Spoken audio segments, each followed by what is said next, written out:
ಸವಾಲು ಹಲವಿದಾವೆ. ಮೊದಲ ಸವಾಲು ಯಾವುದು ಅಂತಂದ್ರೆ ಅದು ಖಾತೆ ಹಂಚಿಕೆಗೆ ಸಂಬಂಧಿಸಿದಂತೆ ಇರುವಂತ ಸವಾಲು.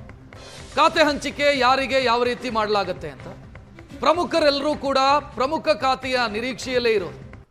ಪ್ರಮುಖ ಖಾತೆ ತಮ್ಮ ಪಾಲಿಗೆ ಸಿಗುತ್ತೆ ಅನ್ನುವಂಥ ನಿರೀಕ್ಷೆಯಲ್ಲಿ ಇರೋದು. ಬೆಂಗಳೂರು ನಗರಾಭಿವೃದ್ಧಿ ಎಲ್ಲರೂ ನಿರೀಕ್ಷೆ ಇಟ್ಟಿರುವಂಥ ಖಾತೆ. ಯಾಕೆ ಅಂತಂದ್ರೆ 1,30,00,000 ಜನ ಇರುವಂಥ ಒಂದು ನಗರ, 5 ಮಹಾನಗರ ಪಾಲಿಕೆ, PDA, BMRCL, ದೊಡ್ಡ ಮಟ್ಟದ ಬಜೆಟ್, ಇಡೀ GDPಗೆ ಅತ್ಯಂತ ಹೆಚ್ಚು ಕಾಂಟ್ರಿಬ್ಯೂಷನ್ ಮಾಡುವಂಥ ನಗರ ಇಡೀ ರಾಜ್ಯದ GDPಗೆ. ಇಂಥ ಖಾತೆಯನ್ನ ತಾನು ಪಡ್ಕೊಳ್ಬೇಕು ಅನ್ನುವಂಥ ಪ್ರಯತ್ನದಲ್ಲಿ ಬಹಳ ಜನ ಇದ್ದಾರೆ. ಆದರೆ ಕಾಂಪಿಟೇಷನ್ ಜಾಸ್ತಿ ಆದರೆ ಮುಖ್ಯಮಂತ್ರಿ ತಮ್ಮ ಬಳಿಯೇ ಇಟ್ಟುಕೊಳ್ಳುವಂಥ ಸಾಧ್ಯತೆಯೂ ಕೂಡ ಅಲ್ಲಗಳೆಯೋದಕ್ಕಾಗಲ್ಲ. ನಾನು ಆಗಲೇ ಹೇಳಿದೆ, ಬಿಜೆಪಿಯಲ್ಲಿ ಅದೇ ರೀತಿ ಮಾಡಿದರು. ಕಾಂಪಿಟೇಷನ್ ಜಾಸ್ತಿ ಆಗುತ್ತೆ ಅನ್ನೋ ಕಾರಣಕ್ಕಾಗಿ ಆ ಖಾತೆ ಮುಖ್ಯಮಂತ್ರಿಗಳ ಬಳಿಯೇ ಇತ್ತು. ಜಲಸಂಪನ್ಮೂಲ ಖಾತೆಯ ಬಗ್ಗೆಯೂ ಕೂಡ ಪ್ರಶ್ನೆಗಳಿರೋದು. ಹೇಗೆ, ಏನು, ಇದರ ಬಗ್ಗೆ ಮಾತನಾಡೋಣ. ಸವಾಲುಗಳ ಬಗ್ಗೆ ಮಾತನಾಡ್ತಾ ಹೋಗೋಣ. ನಮ್ಮ ಜೊತೆಗೆ ಅತಿಥಿಗಳು ಜಾಯಿನ್ ಆಗಿದ್ದಾರೆ. ಬಿಜೆಪಿಯಿಂದ ಅನಿಲ್ ಚಳಗೇರಿ ಜೊತೆಗಿದ್ದಾರೆ. ಅನಿಲ್ ಅವರೇ ನಮಸ್ತೆ, ಕಾರ್ಯಕ್ರಮಕ್ಕೆ ಸ್ವಾಗತ.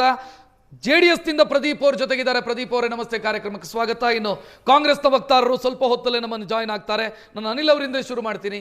ಅನಿಲ್ ಅವರು ಏನೇನೋ ನಿರೀಕ್ಷೆ ಇಟ್ಕೊಂಡಿದ್ದಂಗೆ ಕಾಣಿಸ್ತಾ ಇತ್ತು. ಅಧಿಕಾರ ಹಂಚಿಕೆಯ ಸಂದರ್ಭದಲ್ಲಿ ಹಂಗಾಗ್ಬಿಡುತ್ತೆ, ಹಿಂಗಾಗ್ಬಿಡುತ್ತೆ, ಸ್ಮೂತ್ ಆಗಾಯ್ತು, ಏನೂ ಸಮಸ್ಯೆ ಆಗಲಿಲ್ಲ. ಹೈಕಮಾಂಡ್ ಹೇಳಿದನ್ನು ಚಾಚು ತಪ್ಪದೆ ಪಾಲಿಸಿದರು.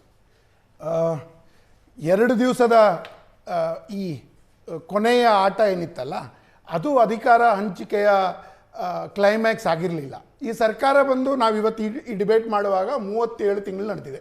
ನಾನೇ ಏನಿಲ್ಲ ಅಂದರೆ ಒಂದು 10-15 ಡಿಬೇಟ್ಗಳಲ್ಲಿ ಇವ್ರು CM ಅವ್ರು CM ಅಂತ ಡೇ 1 ಮೊದಲನೇ ತಿಂಗಳಿಂದನೂ ಡಿಬೇಟ್ಗಳು ನಡೆದಿದೆ. ಮೊದಲನೇ ತಿಂಗಳಿಂದನೂ DK ಶಿವಕುಮಾರ್ ಅವರ ಹಿಂದೆ ಇರುವಂಥವರು ಸಿದ್ದರಾಮಯ್ಯವರ ವಿರುದ್ಧ, ಸಿದ್ದರಾಮಯ್ಯನ ಹಿಂದೆ ಇರುವಂಥವ್ರು DK ಶಿವಕುಮಾರ್ ಅವರ ವಿರುದ್ಧ, ಖುದ್ದು ಸಿದ್ದರಾಮಯ್ಯನವರು 5 ವರ್ಷ ನಾನೇ ಚೀಫ್ ಮಿನಿಸ್ಟರು, ಈ ಎಲ್ಲ ದೊಂಬರಾಟವನ್ನು ರಾಜ್ಯದ ಜನ ತುಂಬ ಡೀಟೇಲ್ ಆಗಿ ನೋಡಿಬಿಟ್ಟಿದ್ದಾರೆ. ಇದನ್ನು ಕೊನೆ 2 ದಿವಸ ಸ್ಮೂತ್ ಟ್ರಾನ್ಸಾಕ್ಷನ್ ಅಲ್ಲ, ಸ್ಮೂತ್ ಟ್ರಾನ್ಸಾಕ್ಷನ್ನೇ ಆಗಬೇಕಾಗಿತ್ತು ಅಂತ ಹೇಳಿದ್ರೆ, ದೆಹಲಿಯಲ್ಲಿ ಅಧಿಕಾರ ಹಂಚಿಕೆಯ ಒಂದು ಅಗ್ರಿಮೆಂಟ್ ಅಂತ ಆಗಿದ್ರೆ 2.5 ವರ್ಷಕ್ಕಾಗಬೇಕಾಗಿತ್ತು. 2.5 ವರ್ಷದವರೆಗೆ DK ಶಿವಕುಮಾರ್ ಅವರು ಹಿಂದೆ ನಿಂತಿದ್ರಲ್ಲ, ಅವರೆಲ್ಲ ಸ್ಟೇಟ್ಮೆಂಟ್ ಕೊಡೋದನ್ನ ನಿಲ್ಲಿಸಬೇಕಾಗಿತ್ತು. ಯಾರೂ ಹೈಕಮಾಂಡ್ ಮಾತನ್ನ ಇಲ್ಲಿ ಕೇಳಲಿಲ್ಲ. ಇಬ್ರು ಗಲಾಟೆ ಮಾಡ್ಕೊಂಡಿದ್ದಾರೆ. ಇದರಲ್ಲಿ ಏನಾಯ್ತು, ಅಪ್ಪ ಅಮ್ಮನ ಜಗಳಲ್ಲಿ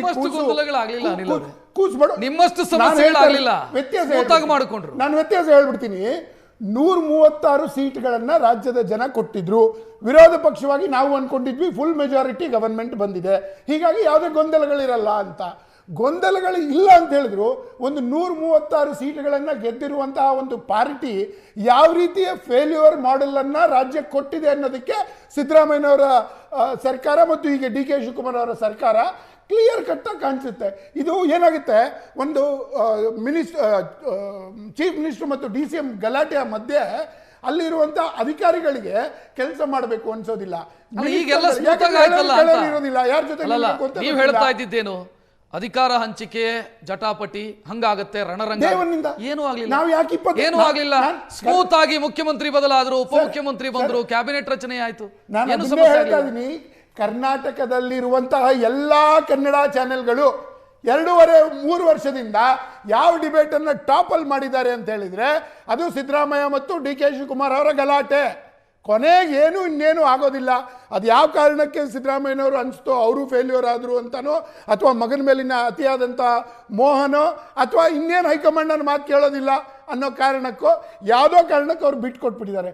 ಜಗಳ ಇಲ್ಲಾಗಿಲ್ಲ ಸರ್, ಯಾವತ್ತು ಜಗಳ ಆಗಿಲ್ಲ ಹೇಳಿ ನೋಡೋಣ.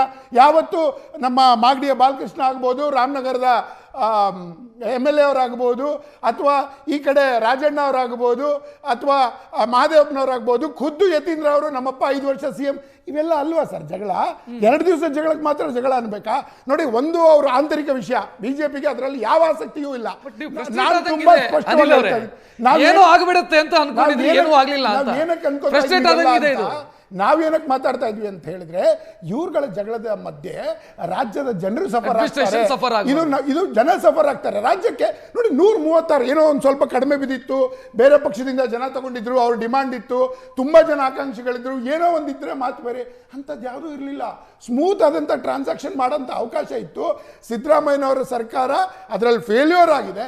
ಇವತ್ತು ಡಿ ಕೆ ಶಿವಕುಮಾರ್ ಅವರು ನಿನ್ನೆ ಬಂದಿರಿ, ಒಂದು 30 ಸೆಕೆಂಡ್ಸ್ ಕೊಟ್ಟರೆ ನಿನ್ನೆದು ಹೇಳ್ಬಿಡ್ತೀನಿ ನಾನು. ನಿನ್ನೆ ಡಿ ಕೆ ಶಿವಕುಮಾರ್ ಅವರು ಬಂದ ಮೇಲೆ ಒಂದು 2-3 ಮುಖ್ಯ ಅನೌನ್ಸ್ಮೆಂಟ್ಗಳನ್ನು ಮಾಡಿದ್ದಾರೆ.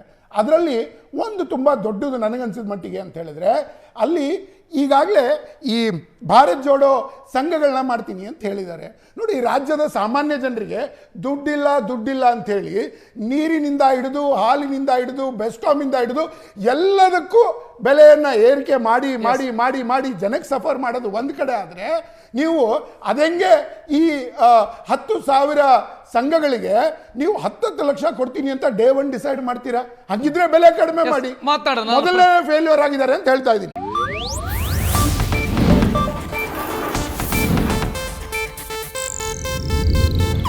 ಇದು ಏಷ್ಯಾನೆಟ್ ನ್ಯೂಸ್ ನೆಟ್ವರ್ಕ್ ಪ್ರಸ್ತುತಿ.